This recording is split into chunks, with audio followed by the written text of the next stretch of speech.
ဟယ်လိုမင်္ဂလာပါဗျဘလုံးပွဲတွေကိုတုတ်တက်တင်ဆက်ပေးနေတဲ့90မိနစ်ကနေပြီးတော့ပြန်လည်ကြိုဆိုလိုက်ပါတယ်ကဲချန်ပီယံလိ16တင်းစစ်ပလီအော့ပွဲတွေပြန်လာပြီဒီနေ့ညမှာကစားမဲ့၄ပွဲကိုကျွန်တော်သုံးသပ်ပေးထားပါတယ်ဒီနေ့မှာ VIP တပွဲကောင်းထွက်ပါတယ်ခင်ဗျစိတ်ဝင်စားရင် Viber ကနေဆက်သွယ်လို့ရပါတယ်ကျွန်တော် description မှာ Viber နံပါတ်ချပေးထားပါတယ်အဲ့မှာတွားပြီးတော့ဆက်သွယ်မေးမြန်းလို့ရပါတယ်အားလုံးအဆင်ပြေအောင်လေးလုပ်ပေးထားပါတယ်ဗျကျွန်တော်ရဲ့ Telegram Channel ကိုလည်း join ထားကြပါကျွန်တော် Telegram မှာလည်းလက်ဆောင်ဘော်ဒီနဲ့မောင်းကတ်လေးတွေကိုချပေးနေပါတယ်ဟိုတနေ့က Telegram မှာကျွန်တော်မောင်းကတ်လေးချပေးထားတာအဲ့မောင်းကတ်လေးပေါက်သွားတယ် Telegram လူတွေတော့အဆင်ပြေခဲ့ကြတာပေါ့ဗျာဒါကြောင့်မို့ကျွန်တော်ရဲ့ Telegram Channel ကိုလည်း join ထားဖို့ပြောချင်ပါတယ်ကဲ okay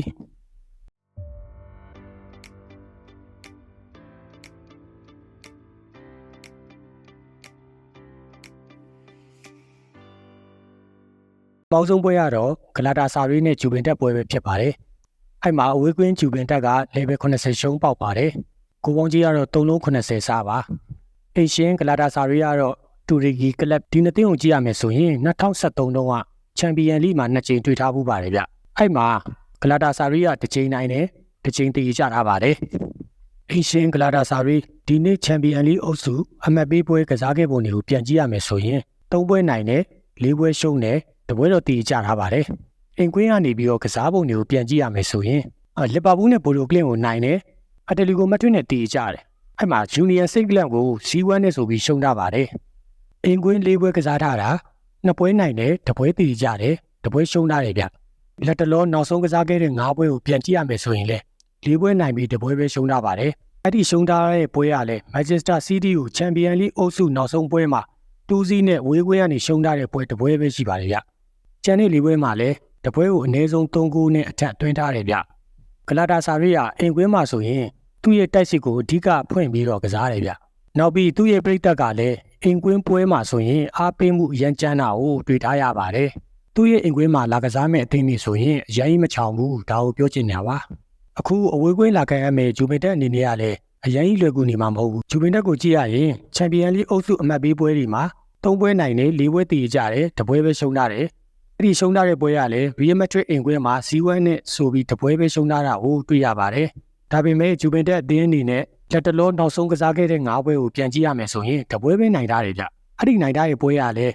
ပါမာအသင်းတွေကိုနိုင်တဲ့တပွဲပဲရှိတယ်။အဲ့ဒီနောက်ဆုံးကစားခဲ့တဲ့5ပွဲမှာလည်းဂျူဗင်တက်တိုက်စစ်က9ဂိုးသွင်းပြီးဂျူဗင်တက်ရဲ့ခံစစ်က9ဂိုးတိတိပြန်လည်ပေးထားရပါတယ်။ပြောချင်တာကဂျူဗင်တက်အနေနဲ့အခုကာလမှာခြေစွမ်းတည်ငြိမ်မှုမရှိဘူးဆိုတာကိုပြောပြနေတာဖြစ်ပါတယ်။ဂျူဗင်တက်အနေနဲ့နောက်ဆုံးကစားခဲ့တဲ့အင်တာမီလန်နဲ့ပွဲမှာလည်းအဝေးကွင်းကနေပြီးတော့တွားရောက်ကစားခဲ့ရတယ်။အခုပွဲလည်းတူရကီနိုင်ငံမှာဂလာတာဆာရီကိုအဝေးကွင်းကနေကန်ရအောင်မယ်ဗျ။အဲ့တော့သူ့အနေနဲ့အများကြီးပြင်ဆင်ချိန်နေတော့ရှိနေမှာမဟုတ်ဘူး။အင်ရှင်ဂလာတာဆာရီအနေနဲ့ဂျူဗင်တက်အသင်းကိုချိန်မရွေးဂိုးတကူသွင်းသွားနိုင်ပါတယ်။ကျွန်တော်ဒီပွဲမှာနှစ်ဖက်သွင်းဂိုးတွေမြင်ရနိုင်တဲ့အတွက်ဂိုးပေါင်းအပေါ်ကိုကြိုက်ပါတယ်။ဂိုးပေါင်းပုံကိုကြိုက်ပါတယ်ဗျ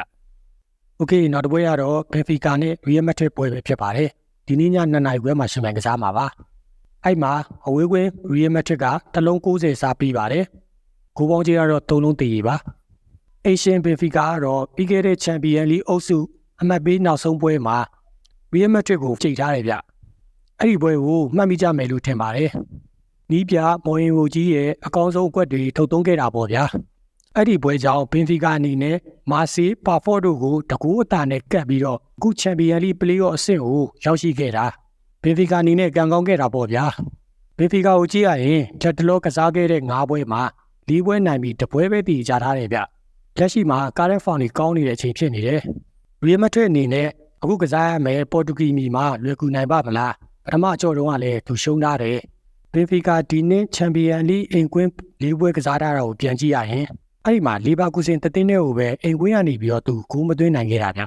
ျကျန်တဲ့3ပွဲလုံးဂိုးတွေသွင်းတယ်အဲ့ဒီလီဗာပူးစင်နဲ့ပွဲမှာပဲသူကူမသွင်းနိုင်တာရီယယ်မက်ဒရစ်ကိုကြည့်ရရင်နောက်ဆုံးကစားခဲ့တဲ့5ပွဲမှာ4ပွဲနိုင်ပြီးတပွဲရှုံးနေကြအဲ့ဒီ5ပွဲမှာရီယယ်မက်ဒရစ်တိုက်စစ်က12ဂိုးသွင်းပြီးခံစစ်က6ဂိုးပဲပြန်လည်ပေးထားရတယ်ရီယယ်မက်ဒရစ်အနေနဲ့လည်းကာရန်ဖောင်တွေကောင်းနေပေါ့ဗျာဘင်ဖီကာအနေနဲ့အခုပေါ်တူဂီမြေမှာရီယယ်မက်ဒရစ်အသင်းကိုအနိုင်မကစားနိုင်ခဲ့ဘူးဆိုရင်ဒီနေ့ချန်ပီယံလိကနေထွက်ရဖို့ရာဂိုင်နှုန်းများသွားပါပြီဒါကြောင့်နီးပြမော်ရင်ကိုအနေနဲ့ကလည်းဒီပွဲကိုမဖြစ်မနေအကောင်းဆုံးချပြသွားလိမ့်မယ်လို့ကျွန်တော်ယုံကြည်ထားပါတယ် ကျွန်တော်ဒီပွဲမှာကျွန်တော်အင်ရှင်ဘင်ဖီကာကိုပဲကြိုက်ပါတယ်ဗျနှစ်ဖက်လုံးလဲဂိုးသွင်းနိုင်တဲ့အတွက်ကျွန်တော်ဂိုးပေါင်းပုံကိုလည်းကြိုက်ပါတယ်โอเคနောက်တစ်ပွဲကတော့မိုနာကိုနဲ့ PSG ပွဲပဲဖြစ်ပါတယ်ဒီနေ့ည2 နာရီခွဲမှာရှင်မြန်ကစားမှာပါအဲ့မှာ PSG ကတလုံးတည်ရေးပေးပါတယ်ဂိုးပေါင်းကြီးကတော့3-20ရှုံးပါဒီပွဲကတော့ပြင်သစ်လီဂူမှာကစားနေတဲ့နှစ်သင်းကအခုချန်ပီယံလိပလေအော့မှာထိပ်တိုက်ပြန်တွေ့နေတာအင်ရှင်မိုနာကိုအနေနဲ့ကလည်း PSG နဲ့ထိပ်တိုက်တွေ့တိုင်းအမြဲဒုက္ခပေးနေတဲ့အသင်းဆိုတာကျွန်တော်တို့မိထားလို့မရပါဘူးဒီရာသီပြင်သစ်လီဂူပထမအကြော့မှာလဲမိုနာကိုကအိမ်ကွင်းကနေပြီးတော့ PSG ကို1-0နဲ့နိုင်ထားပါတယ်အင်ရှင်မိုနာကိုကြည့်ရရင်နောက်ဆုံးကစားထားတဲ့9ပွဲမှာ2ပွဲနိုင်တယ်2ပွဲတည်ကြတယ်1ပွဲပဲရှုံးထားပါတယ်အဲ့ဒီနိုင်ထားတဲ့2ပွဲကိုပြန်ကြည့်ရရင်လေအဲ့နိုင်ထားတဲ့2ပွဲကအိမ်ကွင်းမှာပဲနိုင်ထားတာဗျအခုလေ PSG ကိုအိမ်ကွင်းကနေကန်ရမယ်ဆိုတော့သူ့ကို short တက်ထားလို့တော့မရပါဘူးအင်ရှင်မိုနာကိုရဲ့ဒီနေ့ချန်ပီယံလိကစားပုံတွေကိုပြန်ကြည့်ရမယ်ဆိုရင်အဲ့မှာသူ2ပွဲနိုင်တယ်4ပွဲတည်ကြတယ်2ပွဲရှုံးထားပါတယ်တည်ကြထားတာက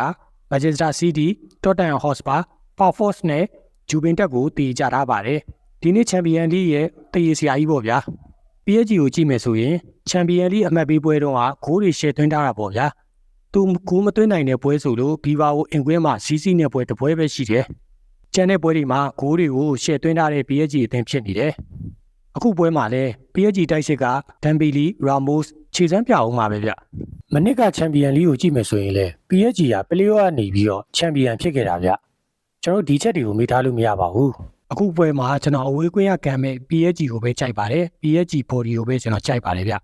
နောက်တစ်ပွဲကတော့ဒေါ်မွန်နဲ့အတလန်တာပွဲပဲဖြစ်ပါတယ်ဒီနေ့ည2 နာရီခွဲမှာပဲရှင်မြန်ကစားမှာပါအဲ့မှာအင်ရှင်ဒေါ်မွန်က level 80ရှုံးပြီးပါတယ်ဂိုးပေါင်းကြီးကတော့3-30စားပါအင်ရှင်ဒေါ်မွန်ဒီနေ့ချန်ပီယံလိကစားပုံကိုပြန်ကြည့်ရမယ်ဆိုရင်3ပွဲနိုင်ထားတယ်3ပွဲရှုံးတယ်2ပွဲတည်ကြထားပါတယ်အဲ့ဒီမှာအင်ကွင်း4ပွဲကစားထားပုံကိုကြည့်ရရင်ဘီဘာကိုဗီလာဗီယေကိုနိုင်တယ်ပိုတိုကလစ်နဲ့တည်ကြတယ်အင်တာမီလန်ကို Z2 နဲ့ဆိုပြီးအင်ကွင်းမှာရှုံးခဲ့တဲ့တပွဲပဲရှိတယ်အခုလေအင်ကွင်းကနေပြီးတော့ဒေါ်မွန်ကန်အောင်မယ်ဒေါ်မွန်နောက်ဆုံးကစားခဲ့တဲ့9ပွဲကိုပြန်ကြည့်ရမယ်ဆိုရင်လေဒီပွဲနိုင်ပြီးတပွဲပဲရှုံးထားပါတယ်ဒေါ်မွန်ရဲ့တိုက်စစ်က12ဂိုးသွင်းထားပြီး9ဂိုးပဲပြန်လည်ပေးထားပါတယ်ဟဲ့အဝေးကွင်းအတလန်တာကိုကြည့်ရမယ်ဆိုရင်နောက်ဆုံးကစားထားတဲ့9ပွဲမှာ3ပွဲနိုင်1ပွဲတည်ကြတယ်1ပွဲရှုံးထားတယ်နောက်ဆုံးကစားခဲ့တဲ့လာဇီယိုနဲ့ပွဲမှာလည်းအတလန်တာအနေနဲ့အဝေးကွင်းကနေတွားပြီးကစားထားရတယ်အခုလေချန်ပီယံလိပလေအော့ပွဲကိုဂျာမနီနိုင်ငံဒေါ်မွန်ကွင်းမှာအဝေးကွင်းကနေလာကစားအောင်ဟဲ့ဒေါ်မွန်ကွင်းမှာကန်ရမယ်အတလန်တာအသင်းနေနေရတော့အရင်ကြီးလွယ်ကူနေမှာမဟုတ်ဘူးဗျအတလန်တာအသင်းနေနေရလဲဒီရာသီမှာအဝေးကွင်းထက်အင်ကွင်းကစားပုံတွေပိုကောင်းတာကိုကျွန်တော်တို့တွေ့ရပါတယ်တော့ဒီနေ့ပွဲမှာတော့ကျွန်တော်အင်ရှင်ဒေါ်မွန်ကိုပဲကြိုက်တယ်အတလန်တာအနေနဲ့ကလည်းအဝေးကွင်းလာကန်မှာဖြစ်တဲ့အတွက်အများကြီးမျှော်လင့်ထားလို့မရဘူးနှစ်ဖက်ကိုသိနိုင်တဲ့အတွက်ကျွန်တော်ကိုပေါင်းပုံကိုလည်းကြိုက်ပါတယ်ဗျโอเคဒါကတော့ဒီနေ့ညမှာရှင်မြန်ကစားမယ်ပွဲစဉ်၄ပွဲကိုကျွန်တော်သုံးသပ်ပေးခဲ့တာဖြစ်ပါတယ်ကျွန်တော်ရဲ့သုံးသက်ချက်ကိုကြိုက်နေတဲ့ရင် like and subscribe လေးလုပ်ခဲ့ကြပါအောင်လို့ပြောချင်ပါတယ်ကျွန်တော်ရဲ့ Telegram ကိုလည်း join ထားပေးပါကျွန်တော်အဲ့မှာလက်ဆောင် body လေးတွေဘောက်ကက်လေးတွေချပေးနေပါတယ်โอเคအားလုံးပဲအဆင်ပြေကြပါစေကျွန်တော်နောက်နေ့မှာပြန်လည်တွေ့ပါဦးမယ်